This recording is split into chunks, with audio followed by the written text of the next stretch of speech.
দীর্ঘ ২১ ঘণ্টার রুদ্ধদ্বার বৈঠক, বিশ্বজুড়ে থমথমে পরিস্থিতি। সবার চোখ ইসলামাবাদের শান্তি আলোচনার দিকে। কোন দিকে যাচ্ছে যুদ্ধ পরিস্থিতি? অবশেষে শান্তির পথে হাঁটবে ইরান যুক্তরাষ্ট্র? এসব নিয়ে যেন প্রশ্নের শেষ নেই। বিশ্ব রাজনীতিতে এমন সময় খুলল দুয়ার, খবর এলো দীর্ঘ আলোচনায় মেলেনি সুরাহা। রোববার সকালে ঐতিহাসিক শান্তি আলোচনার পর পাকিস্তানের ইসলামাবাদে সংবাদ সম্মেলনে এই কথা জানান মার্কিন ভাইস প্রেসিডেন্ট জেডি ভ্যান্স। ২১ ঘণ্টা আলোচনার পরও ইরানের সঙ্গে যুক্তরাষ্ট্র কোনো সমঝোতায় পৌঁছাতে পারেনি, তাই সমঝোতা ছাড়াই পাকিস্তান ছাড়ার পরিকল্পনা করছে যুক্তরাষ্ট্র। লেস অয়েল অ্যাবজর্ব করে আপনার পরিবারকে রাখে হেলদি। ফুড গ্রেড ম্যাটেরিয়ালে তৈরি যমুনা কুকওয়্যার।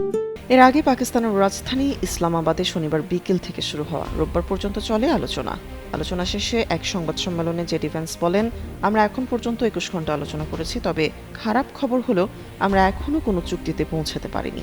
আমরা একটি স্পষ্ট প্রতিশ্রুতি চাই যেখানে ইরান পারমাণবিক অস্ত্র তৈরি করবে না এবং এমন কোনো সক্ষমতা অর্জনের চেষ্টা করবে না যা দ্রুত পারমাণবিক অস্ত্র তৈরিতে সাহায্য করবে। তবে ২১ ঘণ্টা বৈঠকে স্পষ্টই বোঝা যাচ্ছে ইরান যুক্তরাষ্ট্রের সীমারেখা মানতে নারাজ।